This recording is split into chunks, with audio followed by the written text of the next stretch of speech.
Okay. So let's take a look at this from yesterday.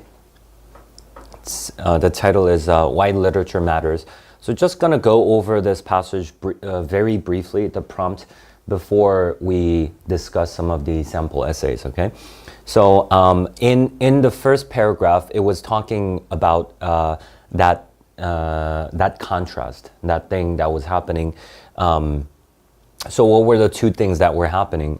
It's a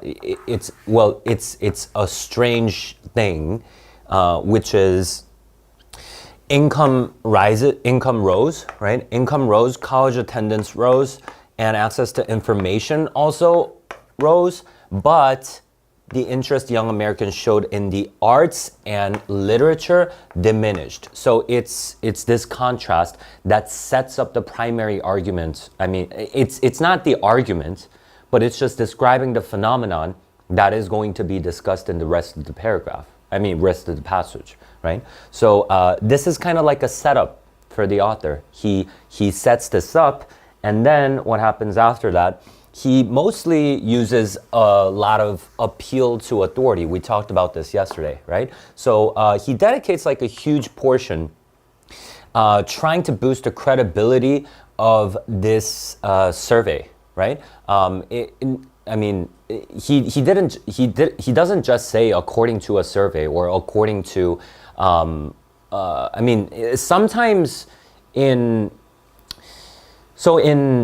Let There Be Dark, the author didn't bother citing his poll in the beginning. He says, 8 out of 10 children will not know a sky dark enough for the Milky Way or something like that. So, but as opposed to that passage, he chose to actually establish the credibility of this institution and of this survey at great length, right? So he's talking about the declines and it being severe, right? Declining percentage of Americans reading literature, right? So nothing new in terms of the reading. In terms of the what that he's discussing, there's nothing really new here. It's just the exact phenomenon that he described in the first paragraph. But this time, he reiterates that using an appeal to authority, right? Next part, it says, individuals at a time of crucial intellect, blah, blah, blah, bypass the joys and challenges of literature. Okay, so this is an instance of him using some connotative diction, right? So the joys and challenges. So if you phrase it this way, it seems like this is like an enticing thing for young adults, right? This is something that they should get the experience of, right? They should experience this. And if it were true that they substituted histories, blah, blah, blah, one might not worry, but book reading of any kind is falling as well. So the scope is kind of expanded here. It's not just pertaining to literature, but now it's just reading in general. But these are the things that you should spot when it comes to discussing the reading part, right? Remember, we talked about the 3 dimensions: reading, analysis, and writing. So not necessarily for you discussing the consequences, but for you to get the reading points, you should discuss some of these points that he expands on his point. The scope of the passage is not just literature. It's about reading in general. And then it says, and then he talks about a long-standing and fundamental cultural activity. So this, again, it's the kind of diction that he uses to advance his point of view, to instill a sense in the audience, in the readers, that this is in fact an important activity, right? Should slip so swiftly, especially blah, blah, blah, and that kind of thing. And then this is the report, right? This is the report that he discusses at length after this point. And then, he talks about all the beneficial impacts of here, right? Linear, logical, analytical talents, right? No, wait, sorry. not linear, logical, and analytical talents. The ability to create artistic and emotional beauty, detect patterns and opportunities. Like these are all the benefits that you can reap from, that you can get from, what is it? Literature, right? Satisfying narrative. When asked what kind of talents they like to see, business leaders. So this was the primary example that he was using here.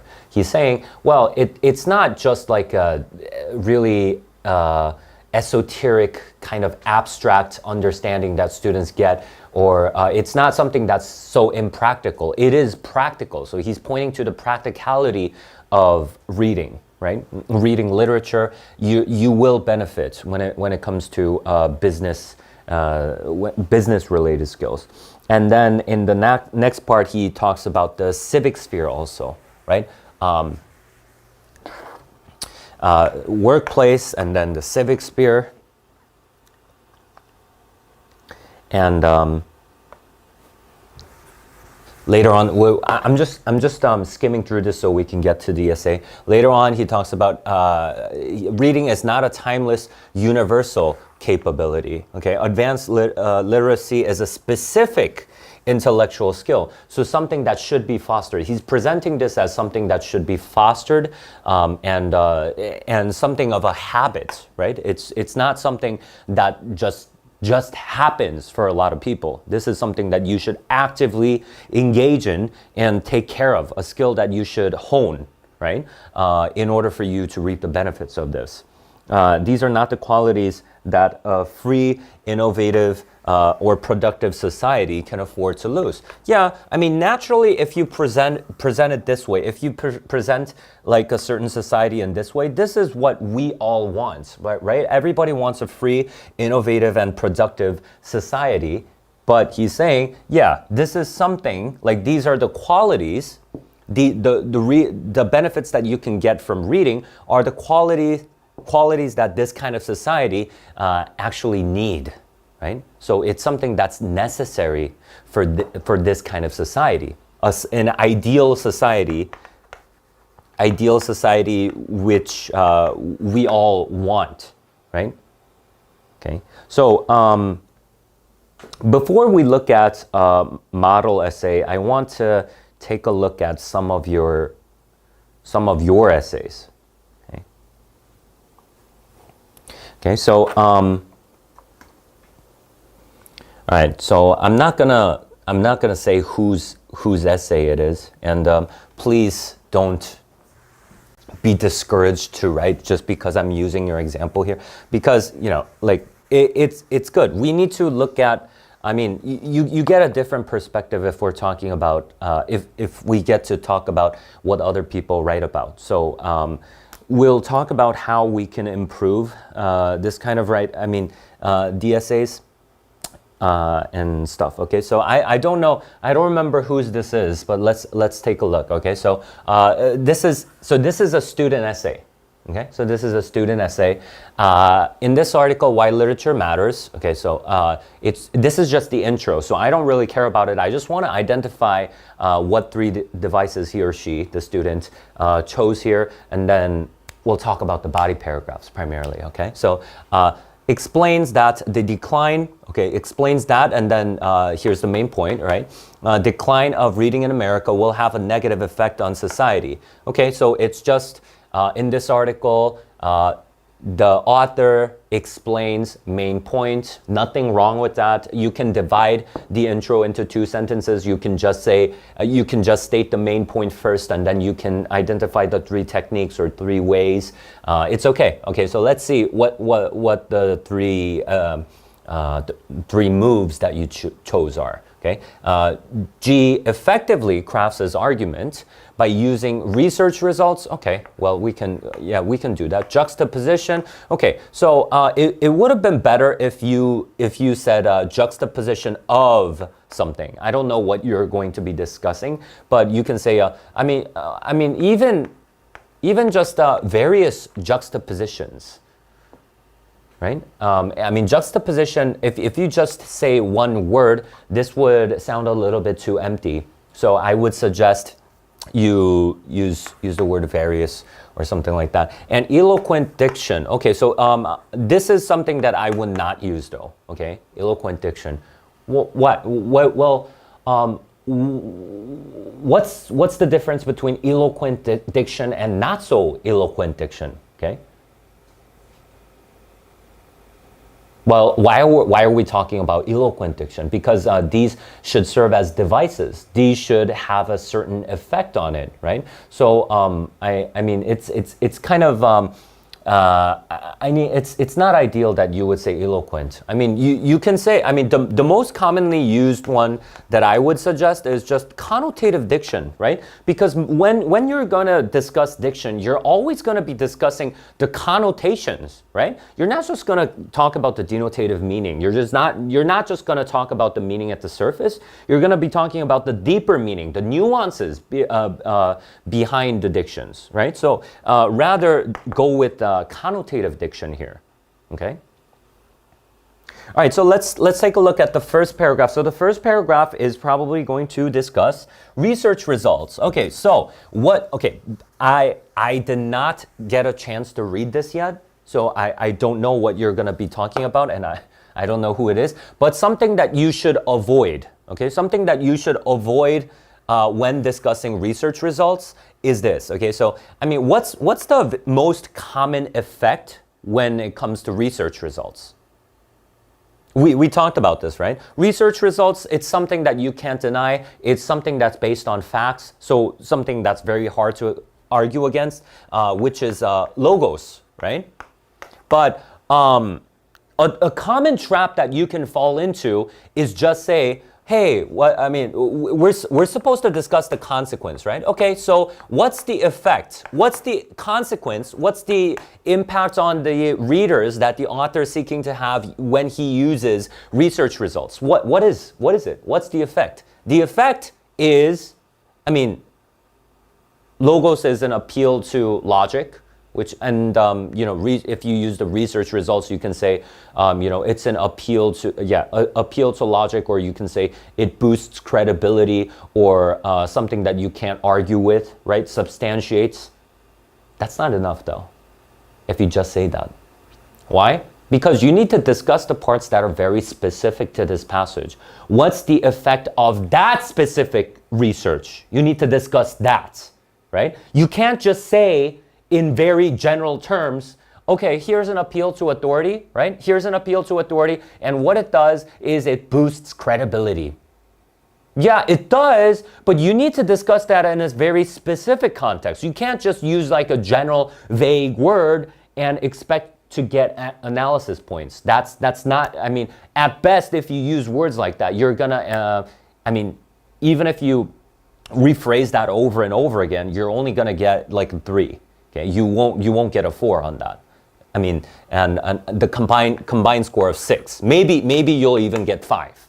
Okay, if you keep on that very, if you just don't go beyond that very general analysis. Okay, so that's something that you should be careful of, because I always see students use research results, statistics, something like that, but the only consequence that they discuss is it boosts credibility, or it substantiates the author's claim. Well, technically it is right, but that's not enough, is what I'm saying, okay? So let's take a look, okay? Let's take a look. G begins his main point by solidifying in the second paragraph, okay, good job mentioning the second paragraph, with research results. Okay, so begins his main point. You should not do this, okay? So again, so no offense to whomever wrote this, but don't do this. What am I saying? Spell it out. Always spell it out. Don't say main point. Never ever say main point on your SAT essay. Okay? So main point is a word that you should not just use. Okay? Along with ethos, pathos, logos, do not use it, because that's not going to get you reading points. Instead of doing that, just spell it out, right? It shouldn't be that hard, right? Although you need to write a little bit more. But anyway, okay, so begins his main point. No, and you're actually wrong. Okay? If you say he begins his main point in the second paragraph, no, he doesn't begin his main point. His main point was an argument, but he was still setting up the problem, right? He was still discussing the problem. Didn't necessarily discuss the negative impacts. He was just describing the phenomenon itself, right? Not a lot of people are reading, okay? But he didn't expand on that problem yet to discuss the negative impacts and so on. So you can't really say he discusses his main point. And so this is technically wrong, this part, okay? By solidifying in the second paragraph, okay, solidify, okay, so this, you use this word wrong, okay? If you say solidify, you need to have an object, right? This is a transitive verb. If you solidify and then something, right? You can't just solidify unless you're a liquid and then you're literally solidifying yourself. Well, but that's not what I'm saying, right?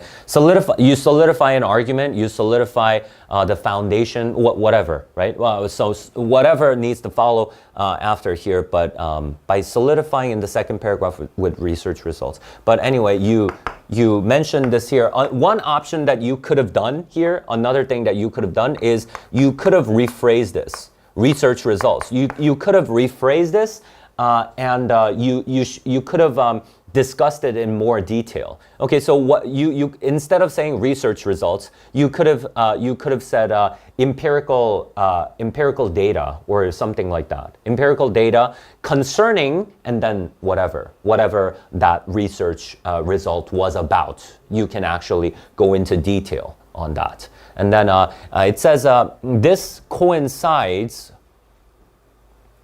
Okay, so coincides, it's okay.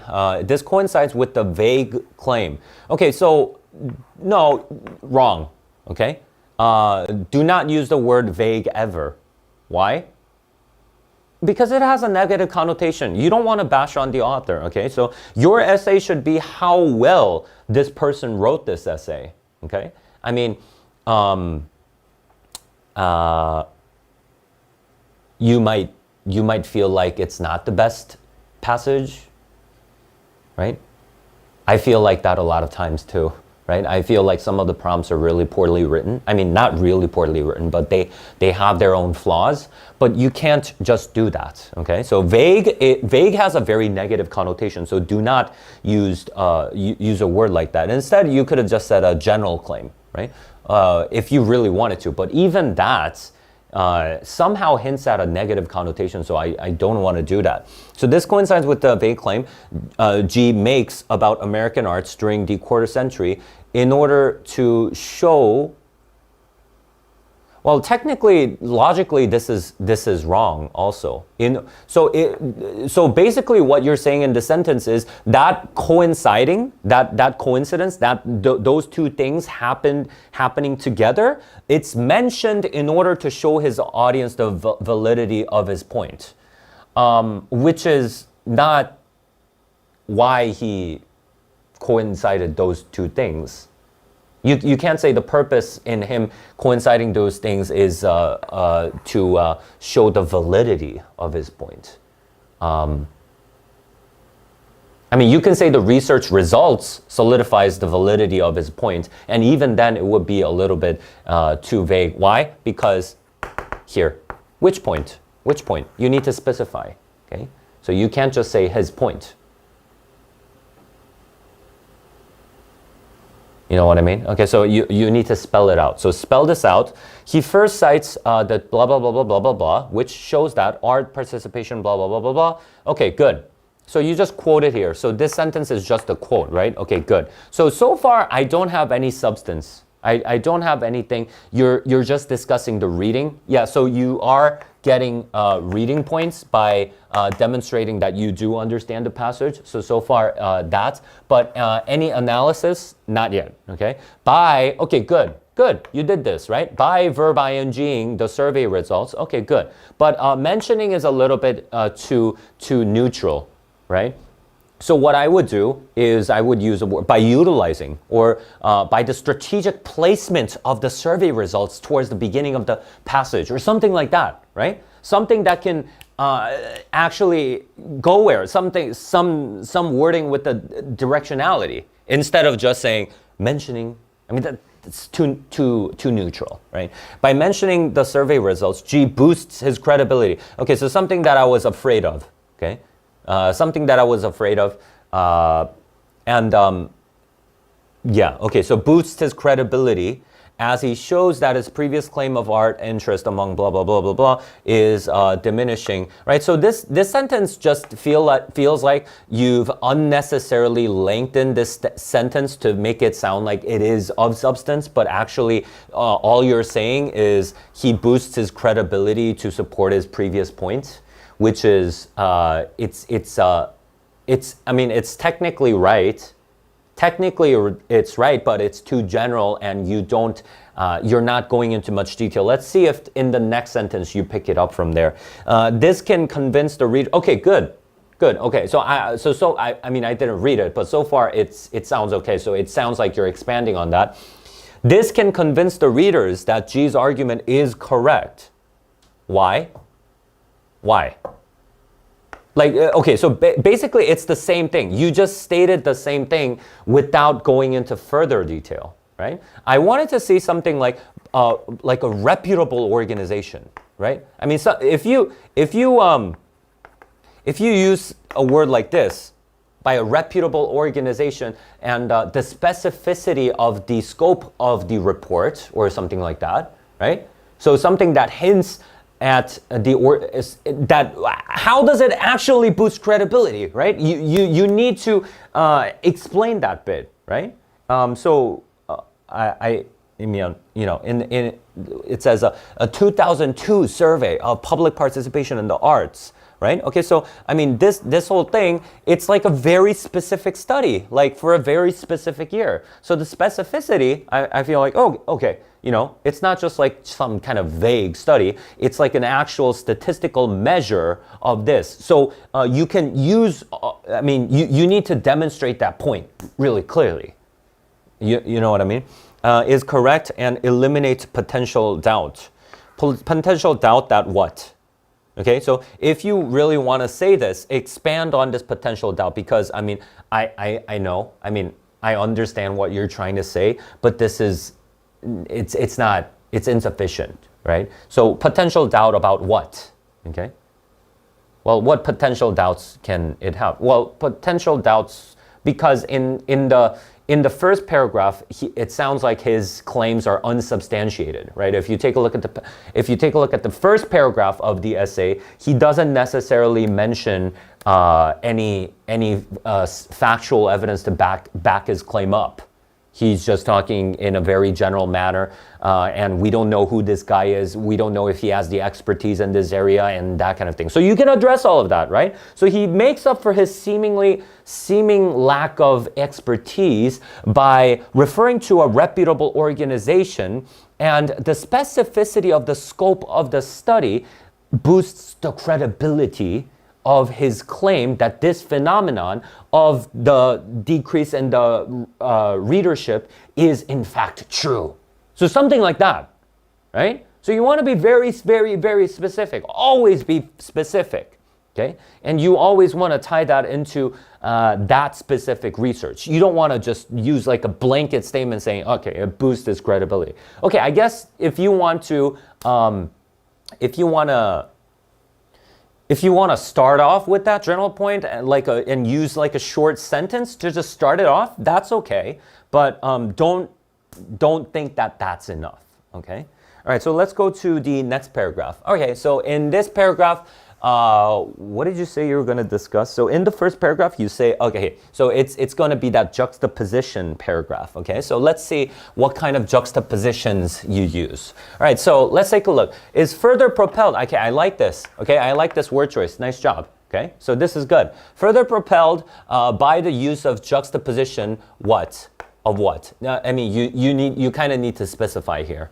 right? Juxtaposition as he continues on in his body paragraphs. So I have this question mark. So this is a question mark that we get often when, remember when we were reading passages, right? Reading passages, we always have questions, right? If an author uses like a really vague statement, right? Or a vague word choice, I want the author to expand on this. So if you're just going to say juxtaposition here, you better expand on this juxtaposition in the next sentence right away.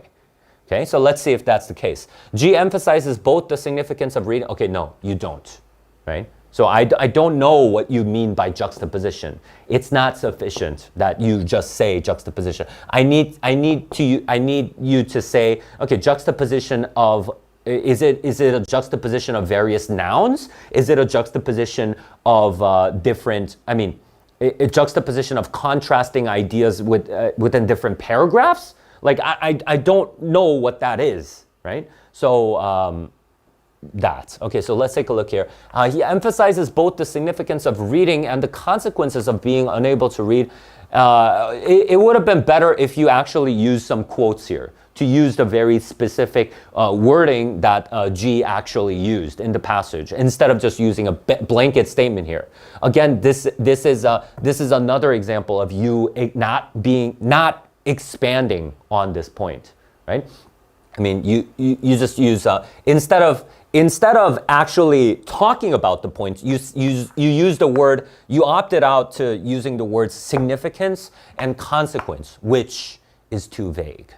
Okay, and you're not going to pick up reading points. So if you use that kind of vague wording, your reading score is not going to be 4. It's even if it's correct, it's only going to come up to a 3. So your final score is going to come down to like a 6 or whatever, right? Anyway, compares them in terms of the workplace.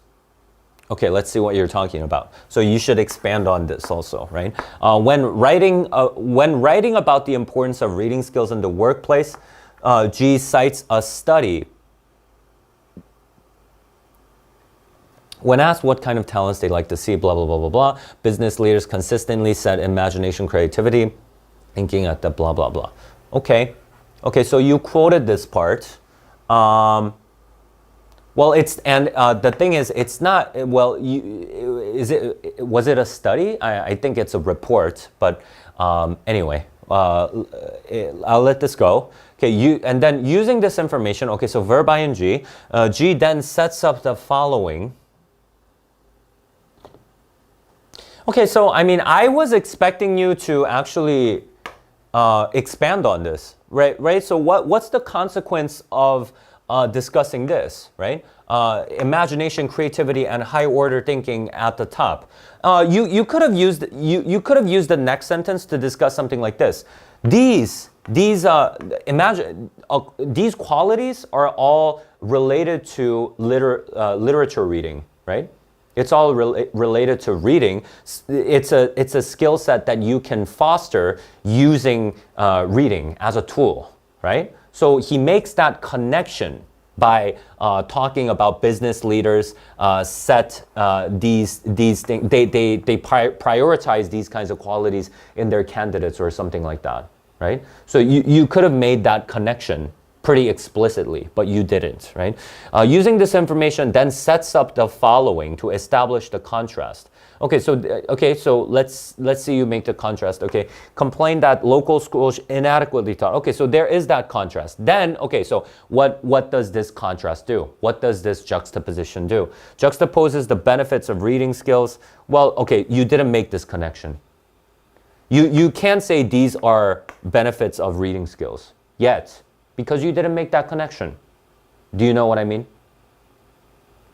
Chen, do you know what I mean? Okay, did this writer, okay, the writer of this essay, did the writer of this essay say that imagination, creativity, and high order, they're the benefits of reading? No, right? You know what I mean? So you need to state that explicitly. These qualities are undoubtedly skill sets, skill sets that can be fostered through reading, right? So you need to make that statement explicitly, right? So you never said these are the benefits of reading skills. You said, these are just, for all I care, these are talents that business leaders consistently want, right? You never said they're the benefits of reading, so you need to make that connection. It seems obvious, but you shouldn't take anything for granted, right?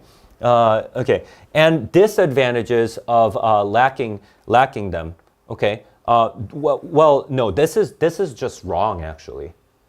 We never talked about the disadvantages of lacking them. So what happens? Okay, so disadvantage is something bad that happens if you lack them. Okay, so what happens if you lack them? It's not there. Do you know what I mean?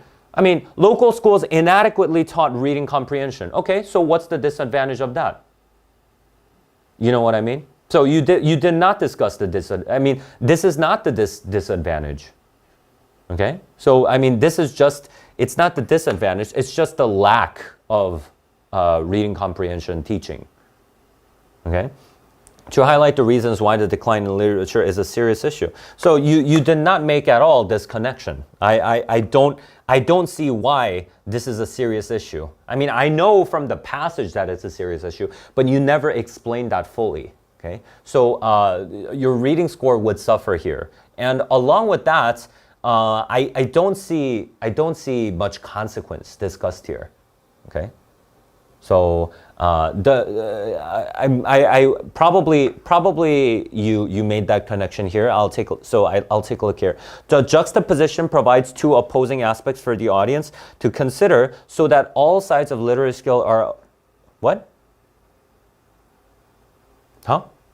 Provides two opposing aspects for the audience. Okay, so I guess your two opposing aspects, this is you just rephrasing contrast. I think that's what you were trying to do for the audience to consider, so that, and then we should see the effect on the readers, right?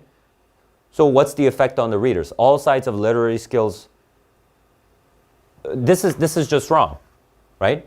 I mean, why would he set up that contrast? I mean, the reason why he sets up that contrast is for you to realize that this is in fact a practical skill that business leaders value, but it is not being taught at schools. Then you see the problem clearly, right? These are very, people might potentially think of the benefits of reading comprehension as something impractical, something that's too abstract. But the author is saying, no, these are some skills that that business leaders explicitly stated that they value in a candidate.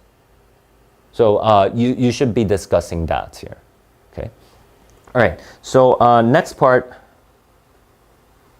Concludes his argument, okay, through eloquent diction. So again, we talked about eloquent diction, right? Eloquent means you just speak well, right? You're like a good speaker. That's what it means, eloquent, right? But how does speaking well? So are you just saying? But I mean, you don't use the word eloquent with diction. It's just number one, it's that, and then number two, even if you could. Eloquency has nothing to do with the author's technique, right? It should be a connotative diction in order to set up a tone of desperation. Okay, so so as soon as you said this, a lot of question marks just fly over my head, right? So this is how we read a reading passage, right? Okay, so I have about 5 question marks in my head. What do you mean a tone of desperation? You need to expand on that right away. Good writers do that, right? So if you have this, so what kind of desperation are you talking about? I mean, I get a sense of what you're talking about, right? I guess, you're talking about something like the urgency of the matter, right?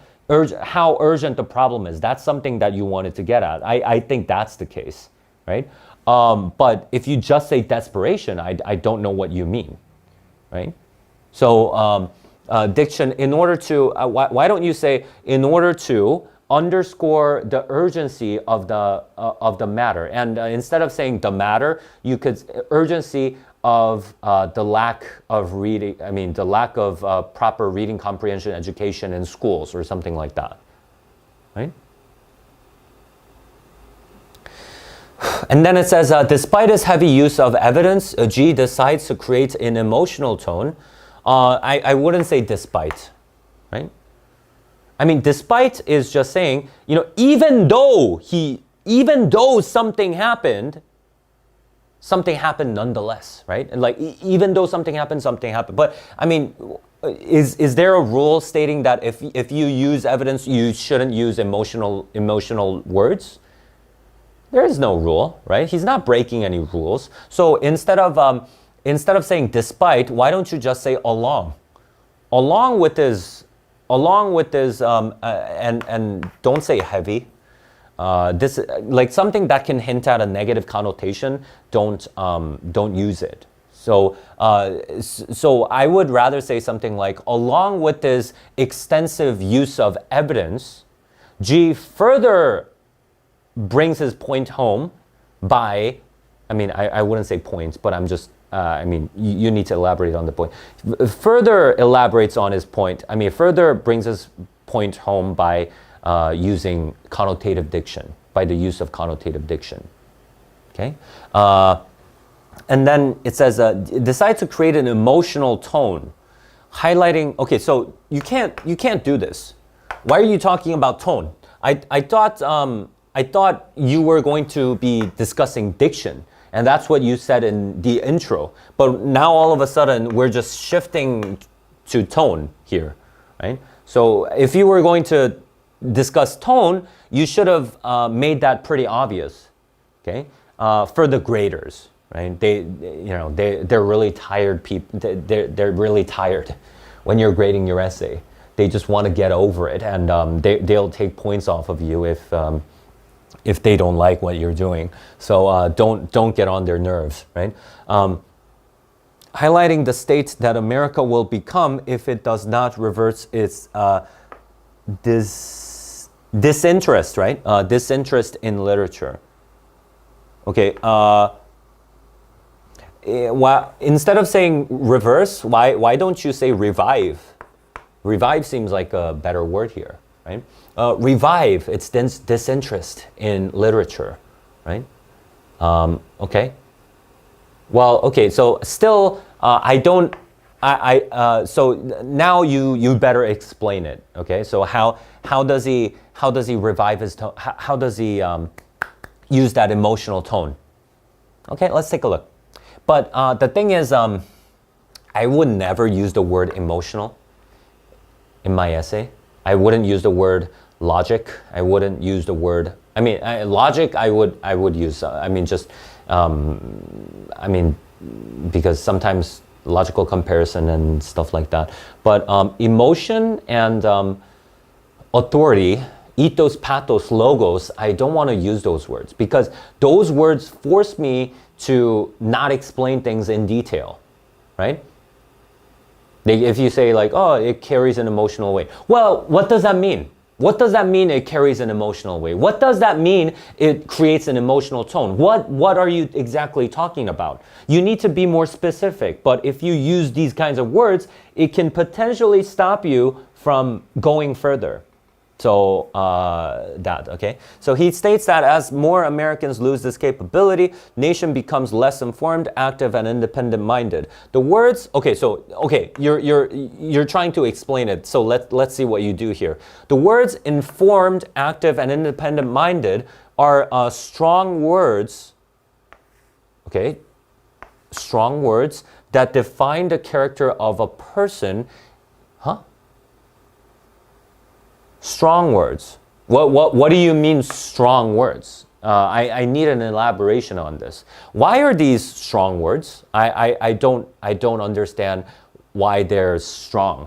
And I don't know your definition of strong. You know what I mean? So I don't know. Strong words that define the character of a person. Define the character? Define okay. Well, okay, anyway. By stating that Americans will have these traits diminished, it creates a dire tone. Well, no, you can't say that. It's not dire at all. So this is something that you took for granted. So imagine you're doing a reading passage and you're solving a purpose question. Just because you have the word active in it, does that make the tone dire? Does that make you desperate? No, right? So this is wrong, actually. Okay, which emphasizes the urgency of the problem. Because are at risk of losing these important qualities. Okay, so this I know what you're talking about. Okay, so this I know what you're talking about, but it still doesn't create a dire tone. It's not desperate, right? That's a little bit too much, right? I mean, you can kind of neutralize this and say something like, oh, you know, he makes the readers aware of this potential loss. That he does, right?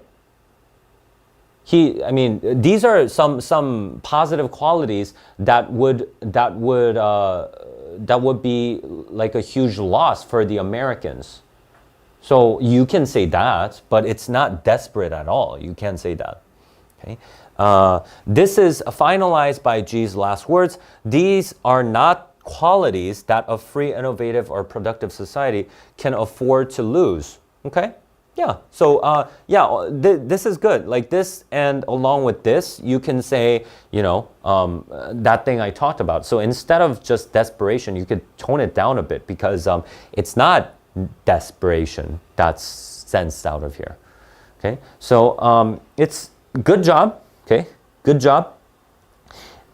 Well, okay, so this is, I guess it wasn't the end of the paragraph. So let's take a look. Okay, once again, states words such as free, innovative, and productive to describe the ideal society. Okay, good. He believes that should not lose regarding capability. Okay, so this is good. Yeah. So, I mean, you should have said this very early on in this paragraph. Because then, I mean, this is pretty good, right? The desperation, again, no, okay. It's not the desperation. It's clearly shown. No, it is not clearly shown. If anything, it's hinted at.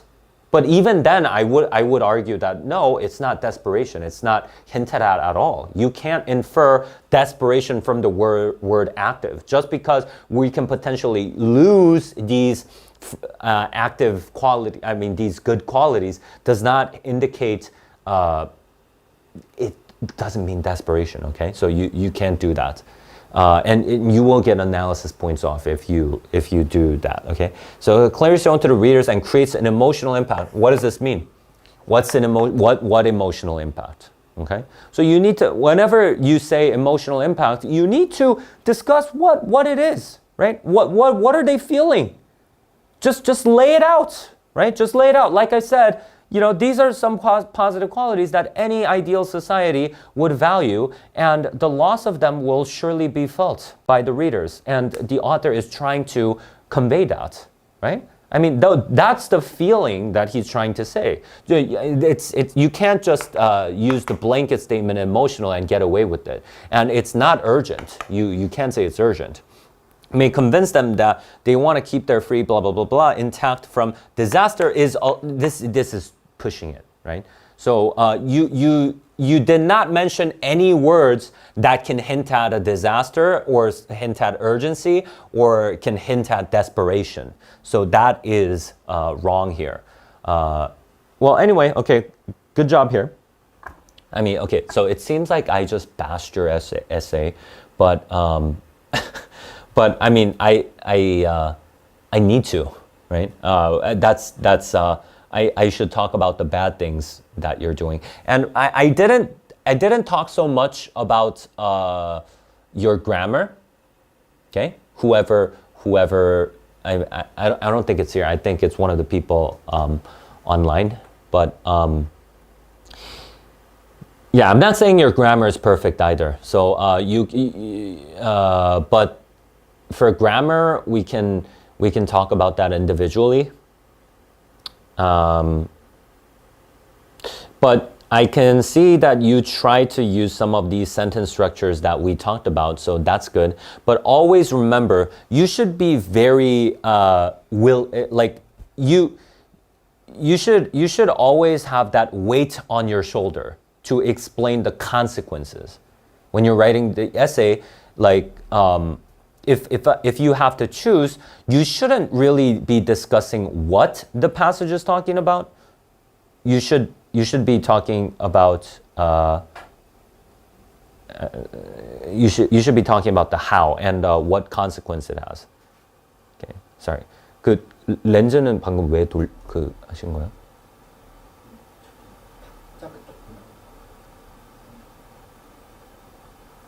그걸로 하시면 안 되고 줌인 줌아웃 버튼이 있어요. 그렇게 하시면 안 돼요. 계속 그렇게 하셨어요? 아니, 고장 나요, 렌즈.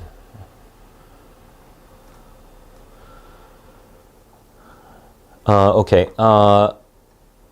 Let's. Okay. So time is kind of 애매해. So let's take an early break and then.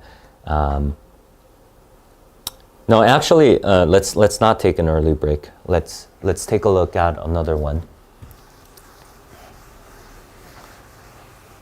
Okay. So this is I guess this is a paragraph. Okay. So this is a paragraph that another student wrote. I don't know who it is. The author starts his argument off by, okay, all right, good. Yeah, this is exactly what we talked about, right? The author starts his argument off by utilizing comparative reasoning. Okay, so you need to explain this right away. Right away. Okay, so because I don't know what this is. So you could have mentioned what this comparative reasoning was about, right? So comparative reasoning regarding something. If you discuss that in the sentence, I don't have any question marks. But as soon as you said comparative reasoning, I have a lot of question marks. You should resolve this right away. Okay? But by stating that while income blah blah blah blah blah blah blah blah blah, the blah blah blah blah blah blah blah, the author successfully presents the problem. Okay, so you didn't mention the comparative reasoning, right? You felt like this was self-explanatory, but it is not self-explanatory. You need to show them that that you actually spotted this comparison. You know what I mean? How would you do that? While income rose, you can do that. While income rose, college attendance ballooned, and access to information increased. And then you should talk about that. So you should present this. You can break up this quote, and tell us that you see the comparison that's happening here. Okay. You know what I mean, right? Instead of just quoting this blob, break it up and show me that you saw that comparison here. Then it would be okay. But as of right now, I don't know. I don't know if you spotted it, and it's taking that for granted, right? The author successfully presents the problem, the declining blah blah blah blah blah. Okay. Okay. I wouldn't use the word successfully here, because presenting the problem is not some kind of achievement, right? I mean, if when you're discussing like some of his more subtle techniques or something like that, then you would use the word successfully. But you might as well just say he presents the problem here, right? So he presents. So you can. Okay, the author presents the problem, the diminishing percentage of Americans reading literature. Okay, good. Okay, yeah, that can work. By comparing the decline in interest in literature and elevations. Okay, so you shouldn't say elevation here. Why? Because you use the word decline. right? So you would need a word that is in direct contrast with decline, which is increase, right? In other parts, rather than merely proclaiming, in other parts, by comparing the decline and increases in other parts, rather than merely proclaiming the reduction. I wouldn't use the word proclaim. This is a little bit too much. Rather than, I think what you mean is, instead of just stating the decline, we position this together, right?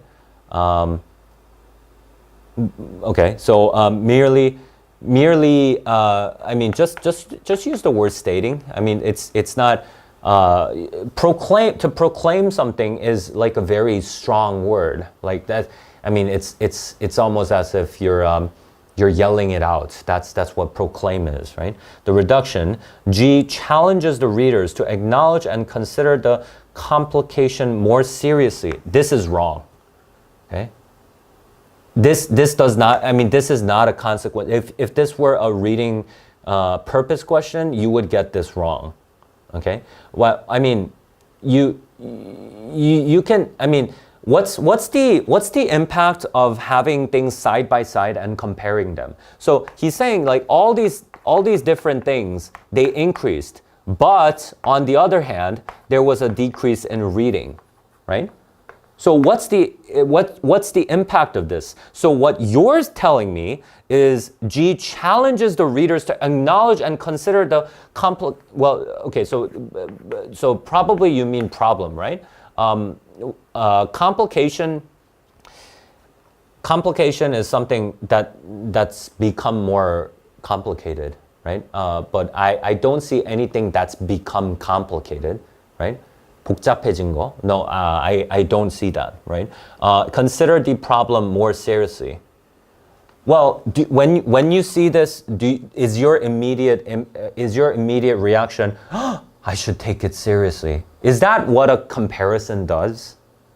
It's not what it is, right? So what happens, I mean, what's the effect of a comparison?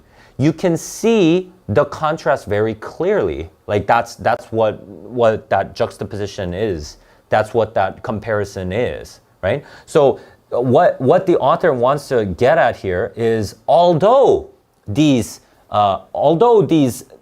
recent developments should necessarily entail this, perhaps, necessarily entail the increase of reading, it did not happen. So it's lagging behind. That's what the author wants to point out, that the reading rate, right? So the reading percentage is it's lagging behind other developments. So if you look at a graph, it's saying like, hey, you see all these things increasing, but you know, actually like reading is here. So what's your immediate impact when you get this? Hey, you know, as these other things are increasing, shouldn't this also increase, right? So it kind of I mean, it surprises you. It goes against your expectations a little bit, right? I mean, so those are the impacts that you can talk about. But this is wrong, okay? You don't think about it more seriously because there's a comparison. I mean, if you want someone to consider something more seriously, what would you do? I mean, I would use like diction. Right? I would use like very serious words, right? This could have a devastating impact. If I said that, then, oh, shoot, I should take this very seriously. That's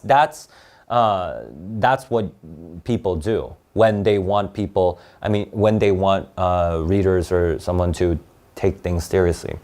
And gives them an idea of how this is also wrong.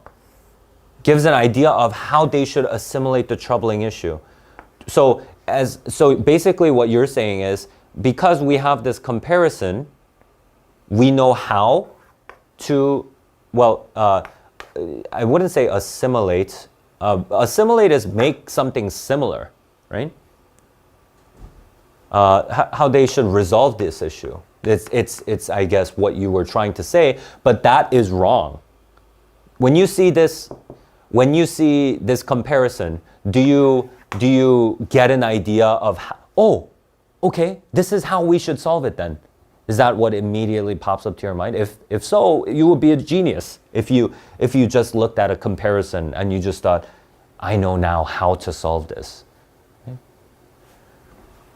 By referencing promising prospects. Okay, so this is something that you did not discuss. Okay, so like you did not quote this in your essay by referencing promising prospects that are occurring simultaneously. So if you were to say this, you should have included more quotes to support this point. What are the promising prospects? Okay. G's argument is furthered by his use of various juxtapositions. Okay, good. So right off the bat, what should you discuss? What are the juxtapositions? That's what you should discuss right away, because it's not explained. I don't know what you mean. By colligating long-standing and fundamental. Okay, good. So you did. So this is what I want. Okay? So this warranted some explanation, and then you resolved it right away. This is the kind of writing I'm talking about. Okay? By colligating long-standing and fundamental cultural to describe his perspective of devouring the perspective of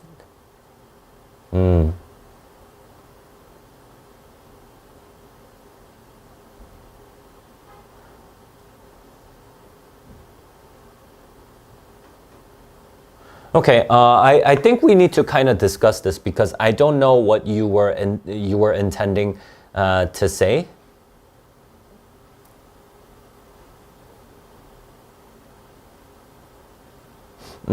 Yeah, so we should discuss this, but yeah. So if you meant to say the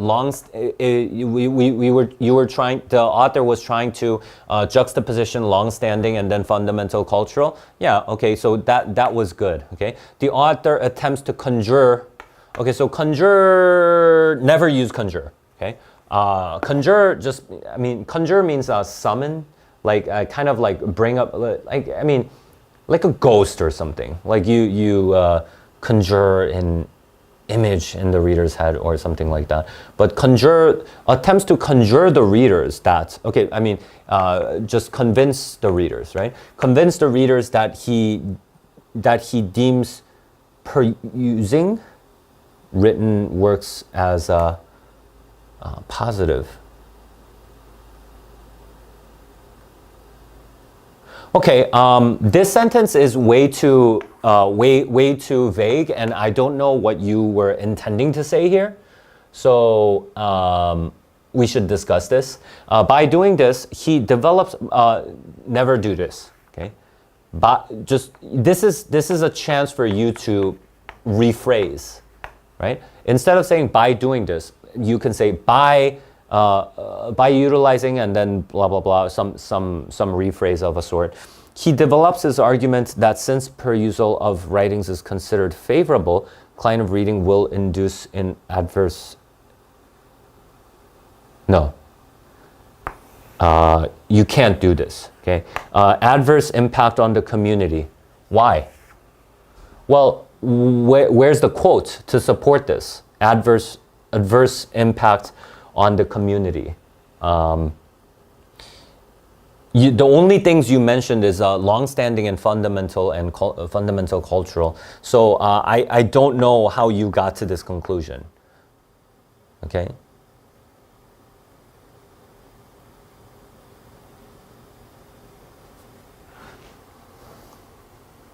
Okay. Well, good try.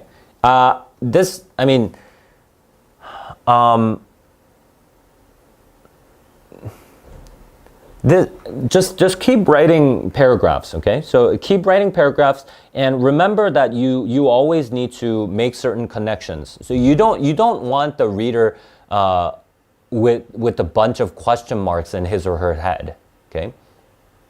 So if you say something, that's something that you guys should all remember. So I'm just looking at two examples here, but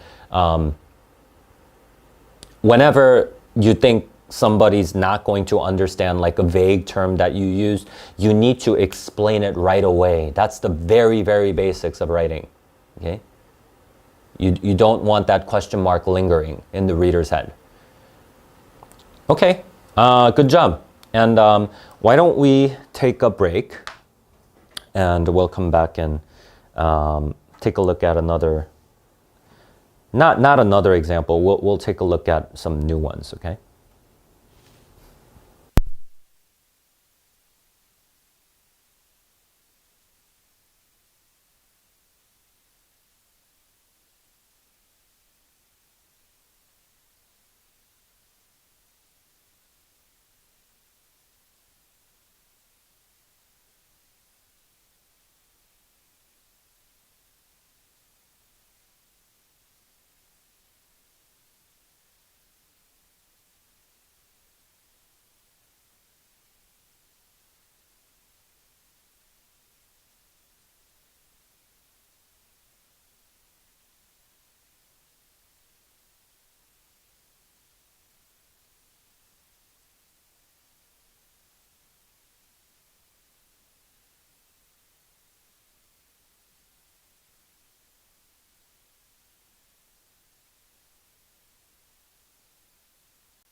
Let's take a look at a model essay. Let's. I'm not saying this is perfect. We'll see if this essay is written well or badly. So let's take a look. Makes an argument claiming that, okay, so here's the main point, and that this trend is a severe problem with blah, blah, blah. So he kind of states the main point, but with a little bit more elaboration. Okay, so this is good. Strategies employs include citation of compelling polls. Okay, so instead of just saying research results or something like that, evidence. Citation of compelling polls. Okay, so this is something that's desirable. It's good. Okay, reports made by prominent organizations that have issued studies. Okay, good. This is good, right? So instead of just saying reports made by prominent. So these are some words that you can use, right? Compelling, prominent. And a quotation from a prominent author. Okay, I don't like that we used prominent twice. You should avoid using the same word twice here. G's overall purpose in writing this article appears to be to draw attention towards shortcomings and blah, blah, blah. Okay, well, you don't necessarily need to do this. You can jump right to the body paragraph right after you state this.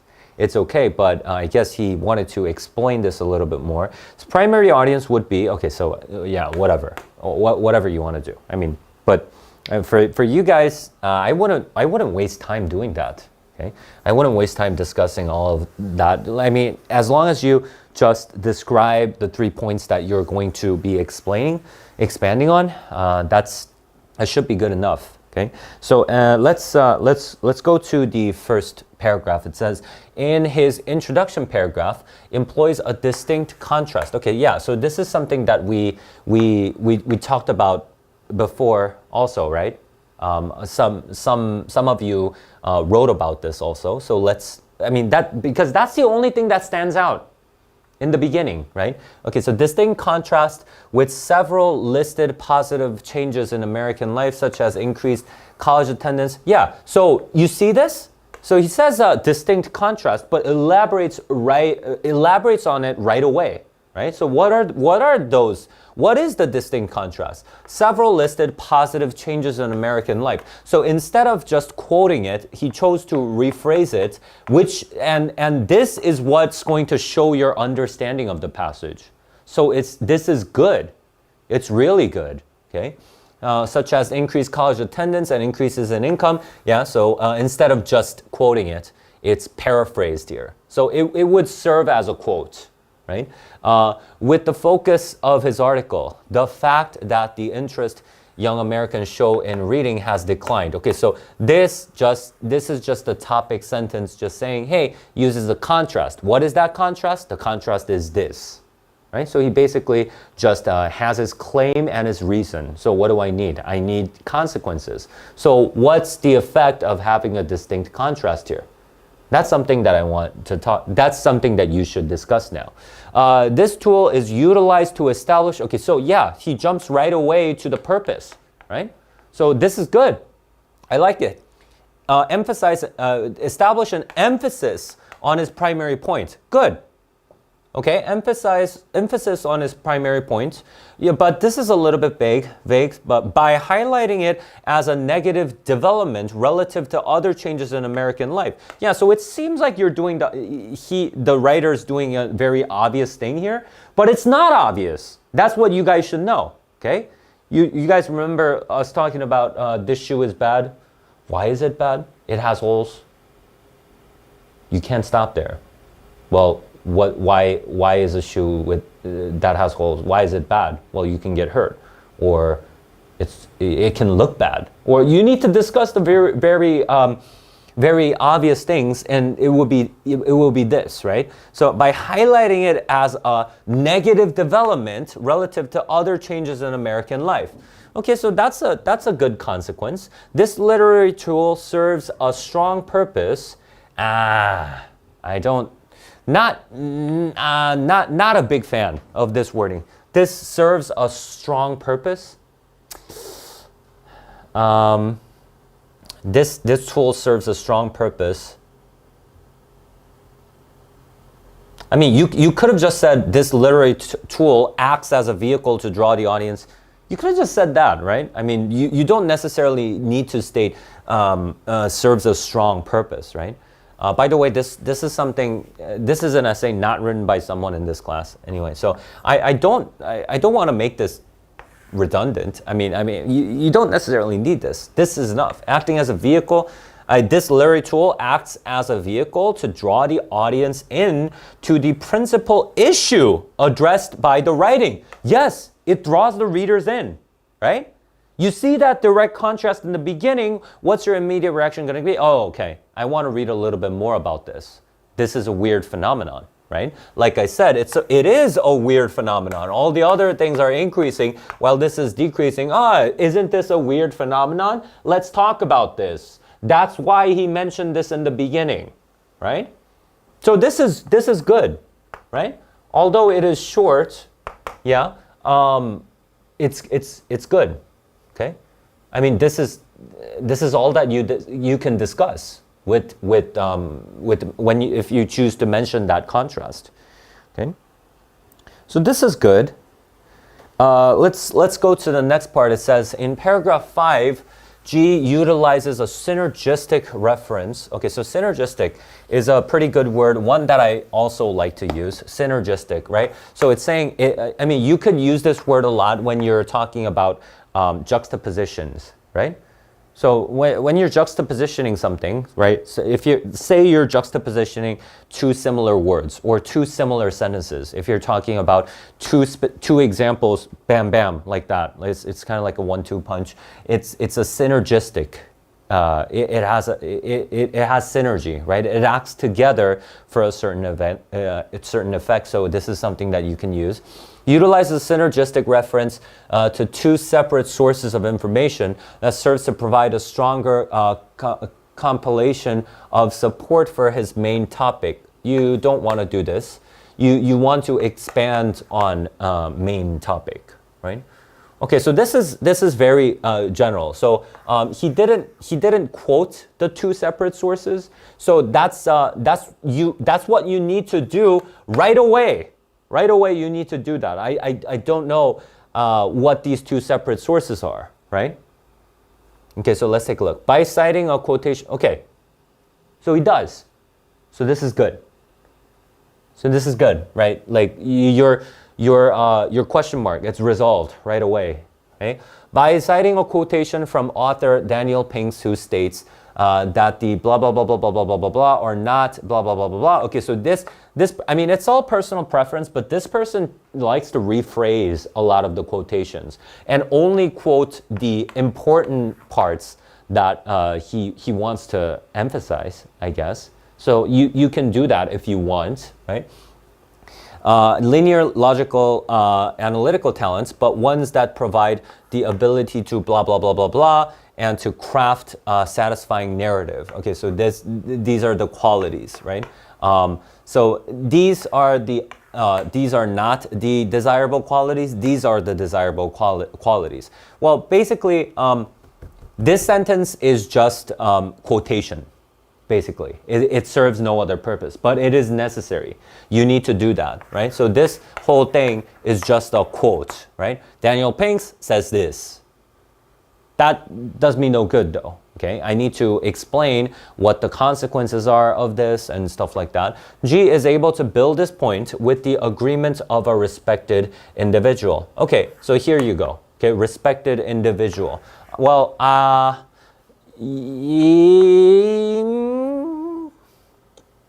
do you know he's a respected individual?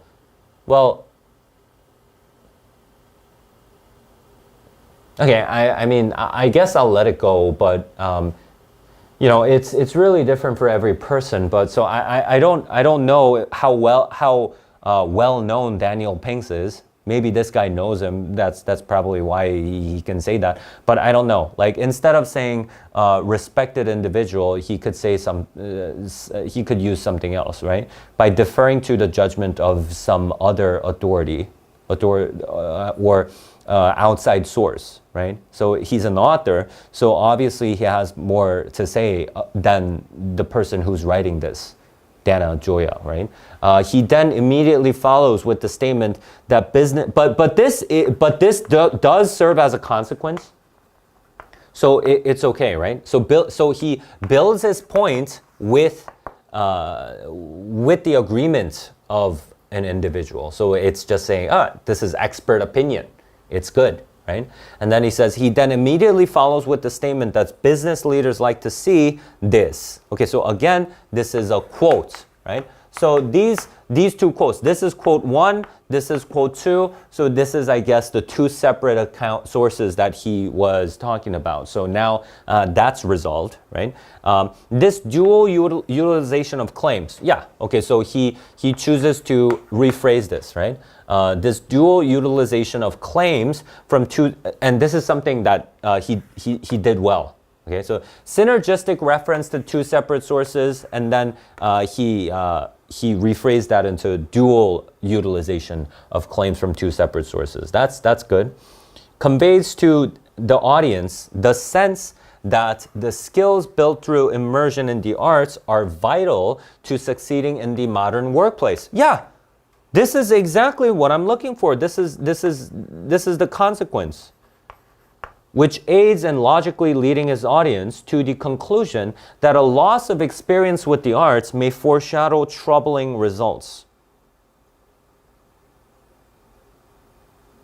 So, I mean, technically, this is not incorrect because he said may. It's introducing the possibility of something. So, logically speaking, it's okay, but I'm not so sure about the troubling results. Well, I'd rather say it's a loss of something that's positive, right? We want these kinds of things. We want these qualities, but potentially they can get. I mean, not a lot of people are reading, so it can potentially be absent, right? It's talking about that sense of loss, right? Instead of troubling results. Well, I would actually want him to discuss one more sentence after this and then tie this into his main point. But that is kind of lacking here, right? You don't necessarily tie it into the main point, right? I mean, it may seem obvious, but tie it into the main point again. Okay, so that's what's lacking here. Let's take a look at the next paragraph. It says in paragraph 6, follows up the point established in paragraph 5 by introducing a negative example of the consequence of loss of the arts. Okay, so example is what he's saying with the focus on literacy. Okay, so this is good, right? So basically he's just trying to say example, but he elaborated on what that example is, right? Okay, so what is that? Cites a 2001 poll. Okay, so this is the example that he was talking about. 2001 poll, right? Blah, blah, blah, blah, blah, stating that blah, blah, blah, blah, blah, blah, blah, blah, blah. This is the quote. This is the entire quote. So you need this, right? G's representation of numerical statistics based on a major employer. Okay, what is this? Rephrasing. So this is rephrasing, right? So instead of him just saying negative example or 2001 poll, he said his presentation of a numerical statistic based on a major employer. Yeah, that's really good. It shows us our understanding of this. So this is something that you should do. Okay, adds significant logical weight to his argument. Okay, so if he just said adds significant logical weight, I would have hated it because, you know, how does it add logical weight? I don't know what you mean, adds logical weight. But he expands on that by providing an example of the effects of a deficit in experience with arts and literature. Okay. I don't think this is complete yet, though. Okay, so it's an example of the effects of deficit. I mean, but it's kind of the repetition. I mean, it's kind of just repeating itself, so, but no new insight here. So I want to kind of read on. This may affect his audience by providing a more accurate depiction of the true problems caused by disconnection. Okay, so it provides a more accurate depiction of the true problems. So this is expanded upon. This is good. Yeah. So these are the obvious things that you should point out. It gives us a more accurate depiction of the problems. Yeah, it is. So this is his consequence. While possibly choosing an example they could personally relate to. So I guess, yeah, the examples are something that you can personally relate to. Okay, that's something that I can agree with. So this is good. But again, he doesn't tie it into his main point.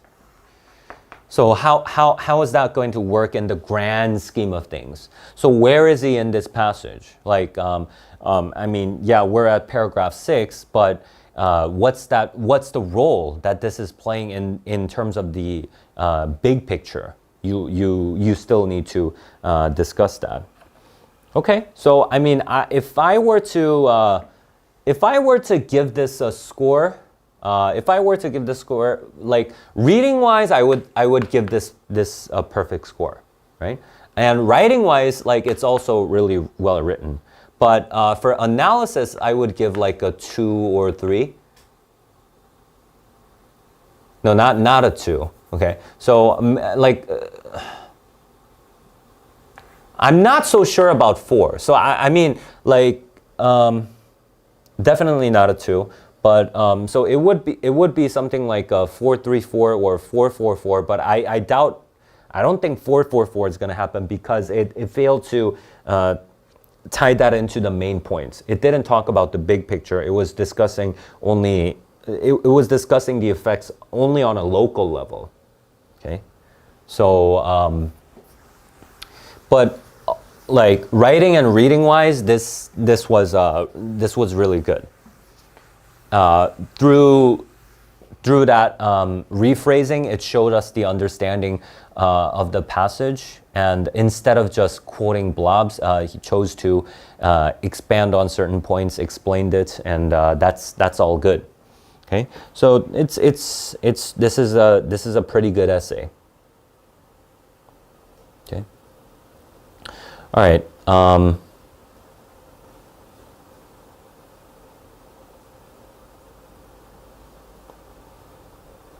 Okay, so let's take a look at that passage that I gave, the packet that I gave you today. Okay. I didn't.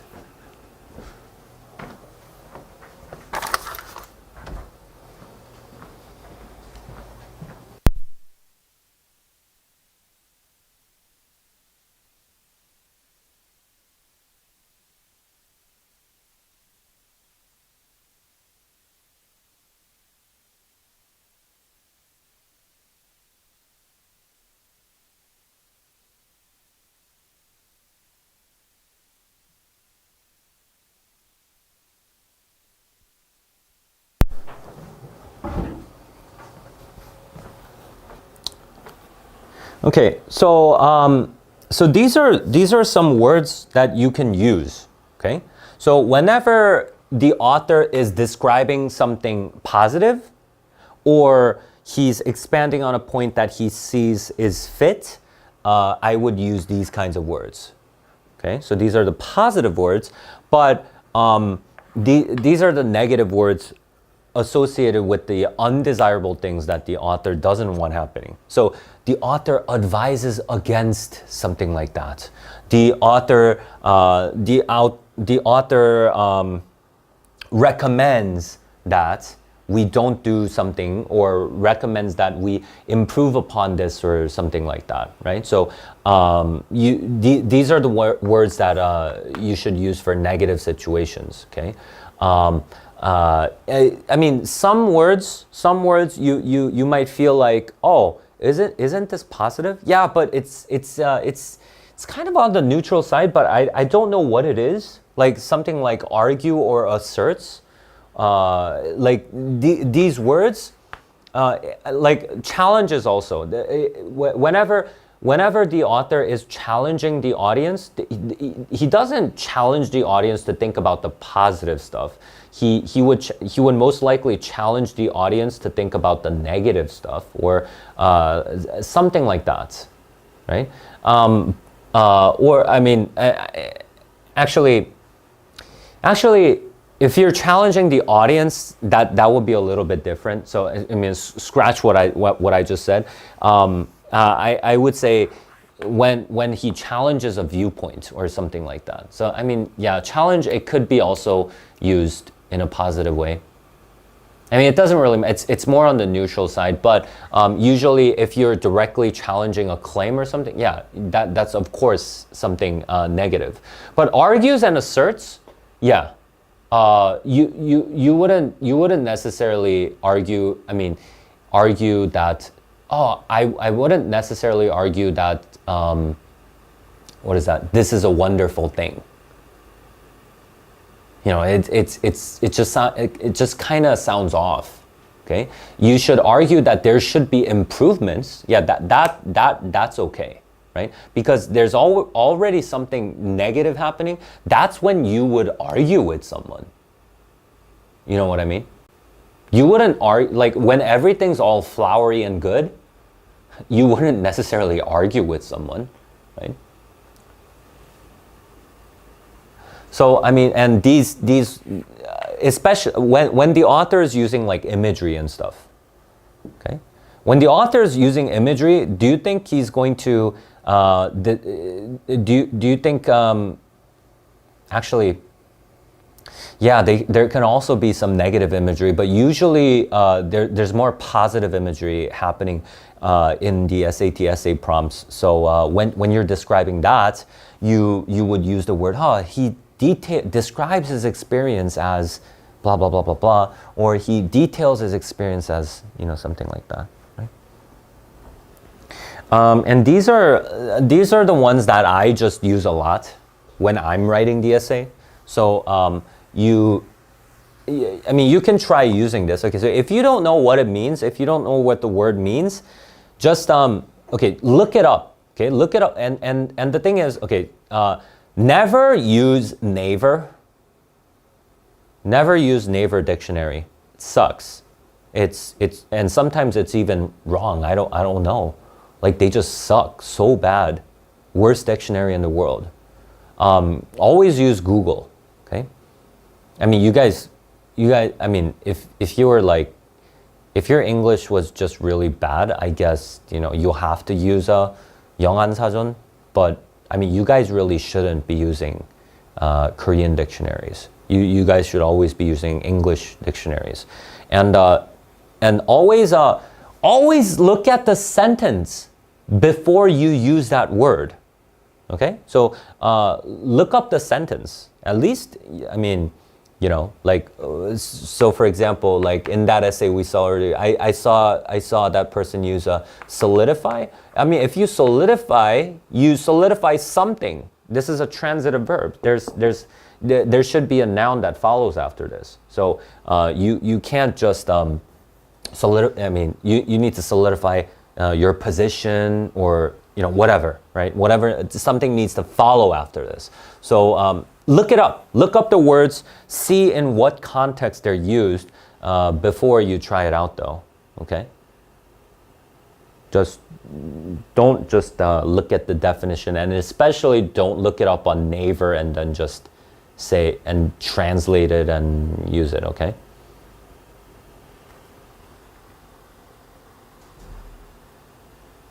All right. So let's take a look at this prompt, okay? So we're gonna take a look at this prompt, and why don't we try and spot some of the techniques so that we can write another essay on this, okay? So let's take a look. So this time we're gonna do something different. There's no main points, okay? So I didn't write down the main point. Let's figure that out for ourselves, okay? So let's take a look. As an uncle, I'm inconsistent about too many things. Okay, so what is it doing right away? Pretty obvious, right?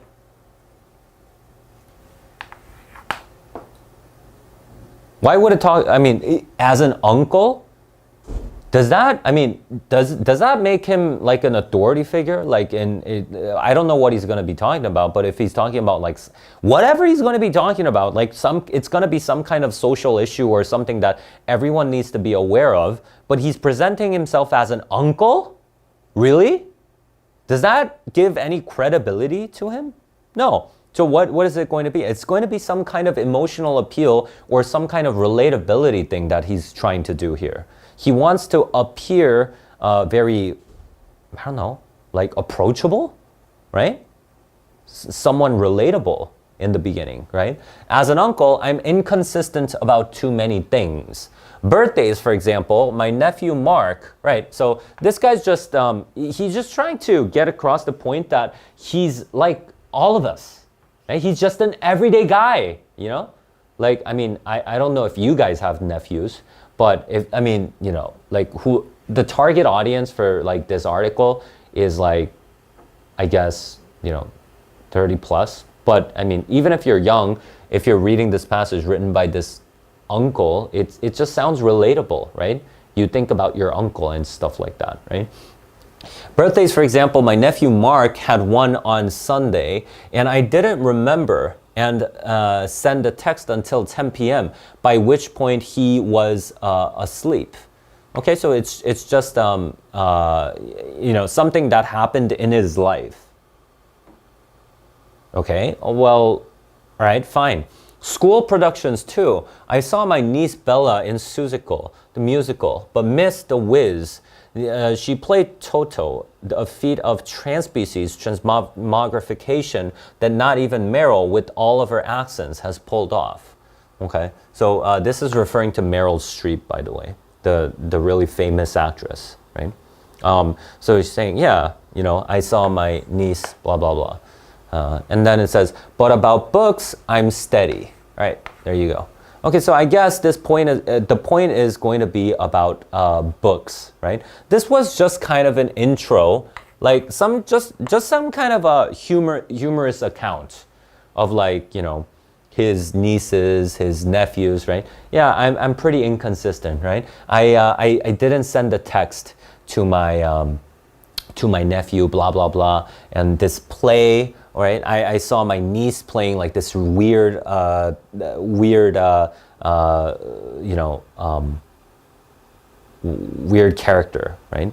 But about books, no, he's steady, relentless. I'm incessantly, okay, so this, I guess, you know, these are some of the dictions that you can pick up on, right? So I always like to underline the really interesting diction, right? I'm incessantly asking my nephews and nieces what they're reading and why they're not reading more. Okay, so again, this is about reading, I guess, right? So this is him, but it's still in the personal voice, right? Did it switch to like, hey, according to a study? No, it didn't do that yet, right? So we're still he's still in that mode. He's still in that mode of telling like a personal story. I'm reliably hurling novels at them and also at friends' kids. I may well be responsible for 10% of all sales of The Fault in Our Stars, teenage love story, to be released as a movie next month, right? So he really likes books. That's the main idea, and he wants young kids to read, right? He wants teenagers to read. Never have I spent money with fewer regrets because I believe in reading. And this is his position. Not just in its power to transport, but in its power to transform. Right? Okay, so he believes in the power of reading. That's what we have so far, right? Okay, so how did he convey his point? So this, I want to stop here. How did he convey his point? Right? So he started off with a pretty humorous account in the very beginning, and something that's pretty relatable to a lot of people. And even if it's not relatable, he just sounds like an everyday man, right? So everyday person, but you know, he has a really steady position on this, right? So this is his main point, and you know, that's it, right? So I was crestfallen on Monday when a new report, okay, so I guess something's starting, right? So I guess Now it refers to this, a new report by Common Sense Media came out. It showed that 30 years ago, only 8% of 13-year-olds and 9% of 17-year-olds said that they hardly ever read for pleasure. Okay, so what is it? So 30 years ago, only this many people said they don't read, right? So the percentage of people who don't read was pretty low. That's what he wants to suggest. Today, okay, so we see, again, this is a contrast, right? So this is stating a report, but at the same time, this report itself is a contrast, right? So it's presenting a contrast. That contrast is between, 30 years ago and today. 22% of 13-year-olds and 27% of 17-year-olds say that. Okay, so there was an increase. That's what he wants to point at, right? So percentage of children who hardly read. So 30 years ago, and then today, right? So what happened 30 years ago? Like there was only this many kids who said, I don't really read. But today there's a lot of kids who say, I don't really read, right? So I guess, how is he gonna take this in? He's gonna dislike this. He's not gonna like it at all, right? Fewer than 20% of 17-year-olds now read for pleasure almost every day. Okay, so not a lot of people read for pleasure. Back in 1984, 31% did. What a marked and depressing change. Okay, so he makes sure he makes sure that the audience doesn't mistake him, right? He mentions this stat. And then he says, hey, what a marked and depressing change, right? So we know how to take this information in, like his word choices here also. Like he uses the word only. This is to make sure that he wants us to know that this is supposed to be low, right? If you just said 8% of 13-year-olds said they hardly ever read, is that high or low? I don't know. Right? I really don't know, right? But what he wanted to say was this was pretty low and this is pretty high, right? And then he brings that point home with this statement. And then he's still sounding very casual though, right? Is he like presenting this in a really objective and detached way? No, like his stance is really clear. And he's just an uncle who likes to have his nephews and nieces read and all the kids around them read, right? This study, he had to mention this. Why do you think he had to mention this? Because his arguments carry no weight. He presents himself as a nobody, right? He's not like an authority in this matter, so he needs to appeal to authority in order to get the point, get the very basic point across that there is an increase in children who don't read nowadays, right? So this is very similar to what we've just read, right? It uses that contrast to set up the problem. Does that convey his main point? Does this contrast convey his main point? No. I don't know what his main point is. He's just presenting a problem. Okay? Is he going to offer a solution? Then that solution is his main point, right? Is he just going to say this is going to have negative consequences? Well, yeah, then that negative consequence is going to be the main point.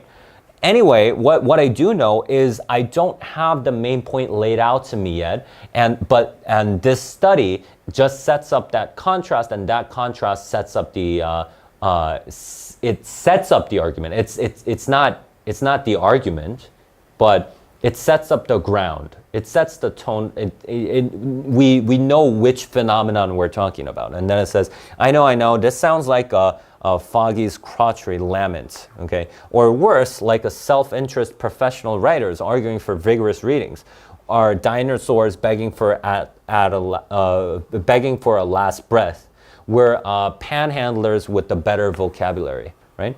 Okay, so it's all very humorous here, right? He's just like, hey, I know I'm a writer, so hey, I know. So what does this say? I mean, when do you say I know? Like when you're talking to people, when you see potential criticism coming at you, right? We talked about this, right? When you say, okay, like, so you're with your friends, and then you're talking about a movie that everybody loves, okay? I don't know. What's a movie that all you guys love?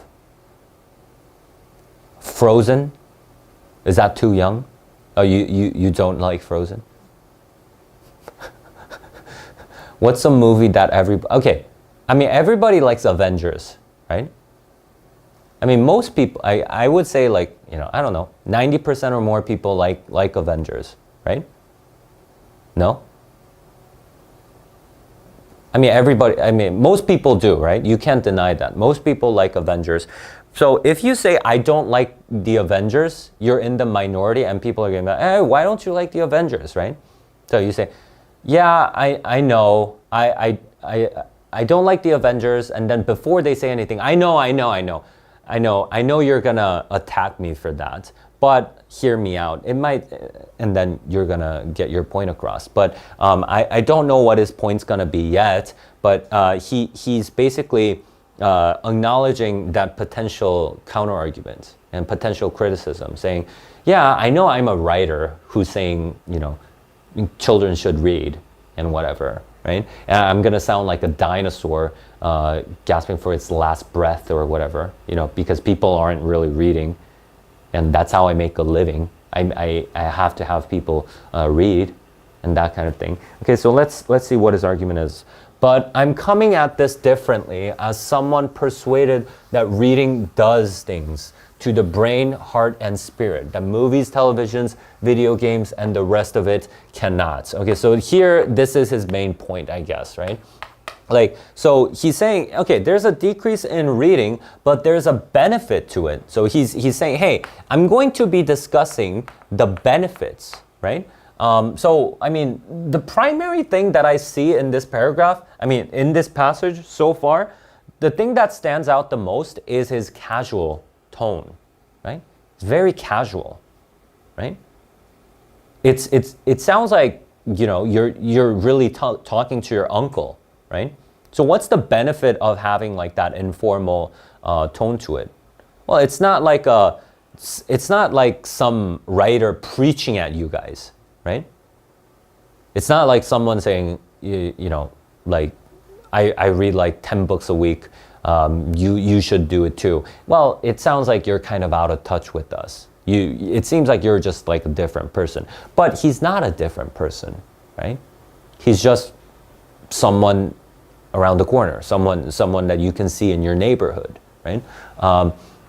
And you know, like his words, yeah, it's not something so technical. He's like, oh, it's good for the brain, heart, and spirit, right? It's easy to follow. And then it says there's research on this, okay? And then I guess he has to defer to research again because, you know, he's presenting himself as someone who's just relatable, right? Not someone who has particular expertise in this area.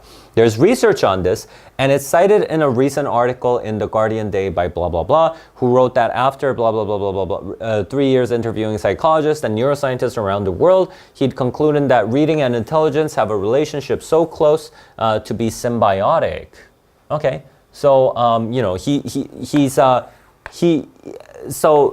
quotes this guy who's been interviewing psychologists and neuroscientists. So obviously, it's a pretty credible source, right? So he cites this in order to have his credibility boosted, yeah. But another thing is, he doesn't include like research results or anything.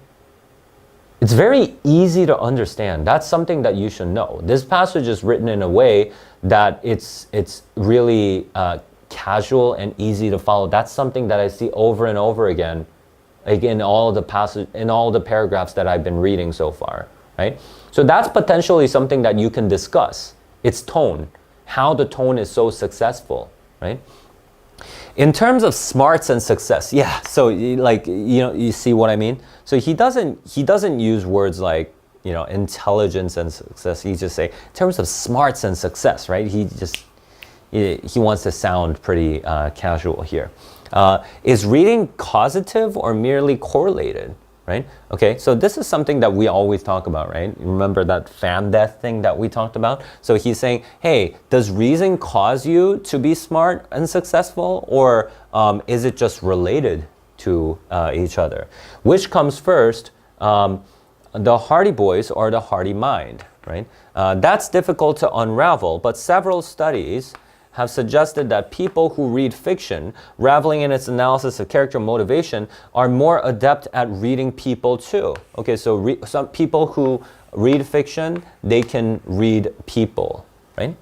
Okay, so again, this is research, right? Research.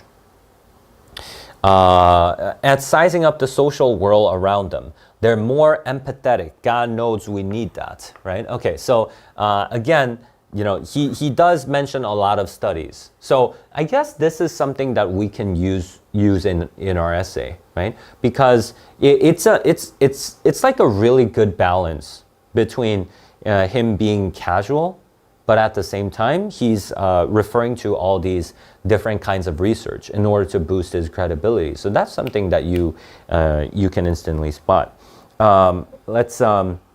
Let's go to the next part. It says, late last year, neuroscientists at Emory University. Okay, yeah. So if you say Emory University, of course, it's a very prominent institution, and they're not gonna lie, right? They're not gonna make any crazy assumptions in their studies, right? They're a reputable organization. They're gonna base all their studies on solid research, empirical grounds, blah, blah, blah. So that's something that you can talk about, right? So again, these people, what do they say? Enhanced neural activity in people who've been given a regular course of daily reading, which seem to jog the brain. Okay, so what he uses kind of like an analogy here, right? If you say jog the brain, isn't that like a really good way to think about it, right? Like, if jogging's really good for you, and it's like a daily exercise, and this so is reading for the brain, right? To raise its game, if you will. Some experts have doubts. Okay, so this is have doubts about that experiment's methodology. Okay, so this is an opponent's view, I guess, right? So some people can doubt that, but I'm struck by how its findings track something that my friends and I often discuss. So he's saying this has a personal relevance. It's personally relevant to him. They always talk about this. Okay, so what is this? If we spend our last hours or minutes of the night reading rather than watching television, we wake the next morning with thoughts less jumbled, moods less jangled. Okay, so this is what? Based on his personal experience. Reading has bequeathed what meditation promises. It has smoothed and focused us, right? Okay.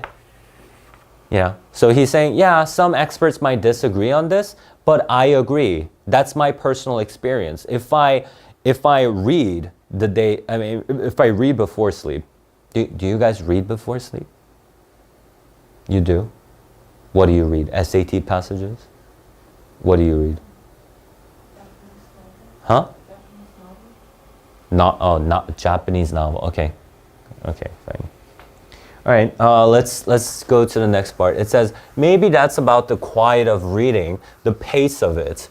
Success Academy Charter Schools in New York City, okay, whose students significantly outperform most peers nationwide. The youngest kids all learn and play chess, in part because it hones the ability to focus and concentrate.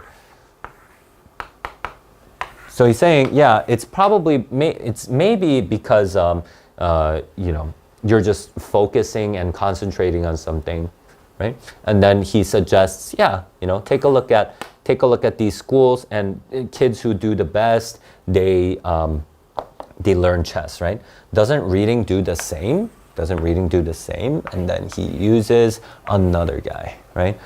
Psychology professor, University of Virginia, framed it as a potentially crucial corrective to the rapid metabolism and sensory overload of digital technology. Okay, we definitely need to use expert opinion in this essay.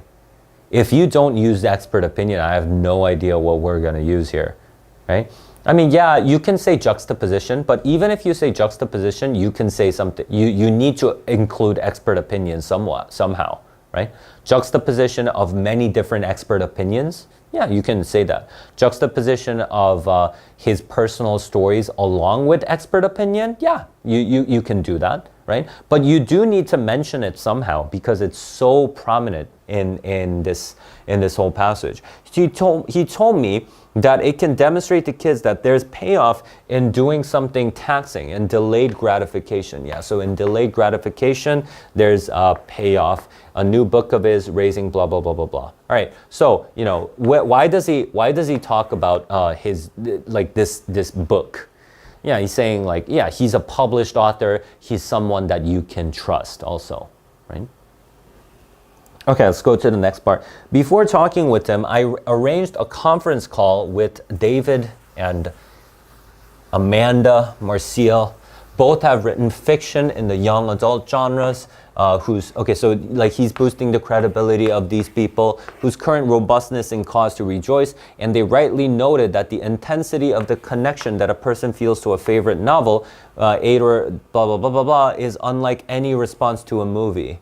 All right. So the connection that you feel, right? The connection that you feel reading, like for a long time. Did you guys read Harry Potter? You didn't read Harry Potter? Never? Never even opened the book? Why? Huh? It looks boring? No, it's not. Did you like Harry Potter? No? Huh? Only the first two. Well,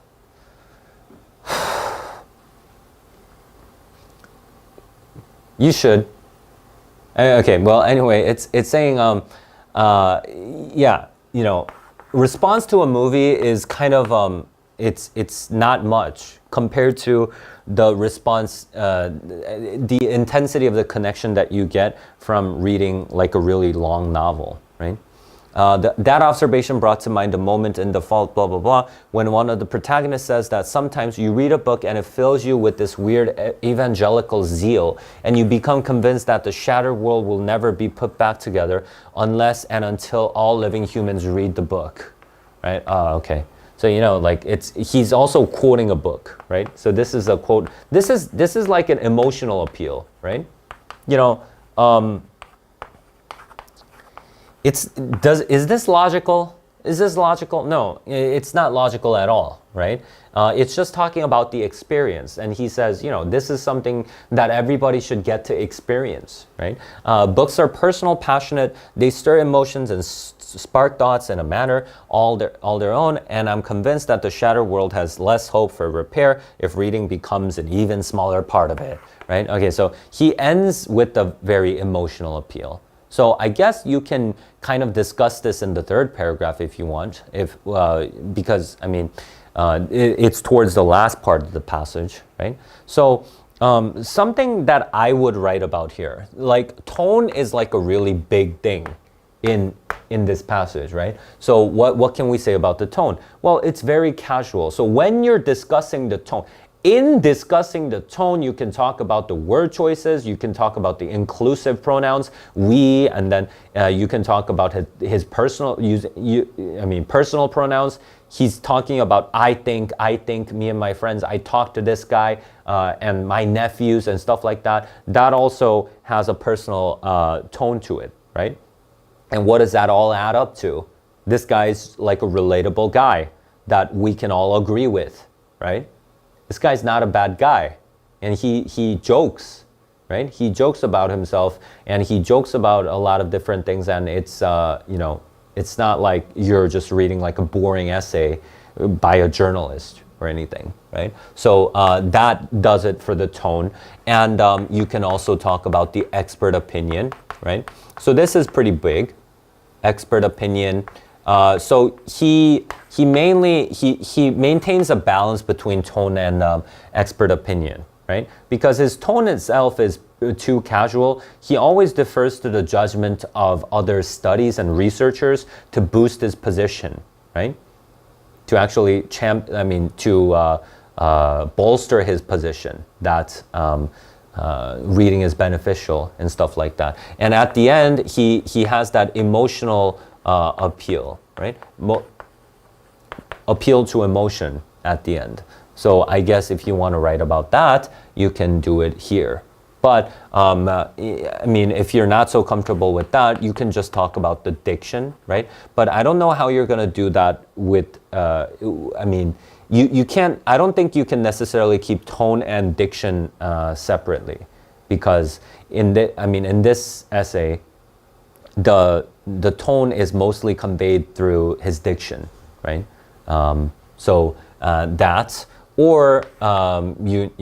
You can, I guess you can use juxtaposition and talk about how he juxtapositions different things, right?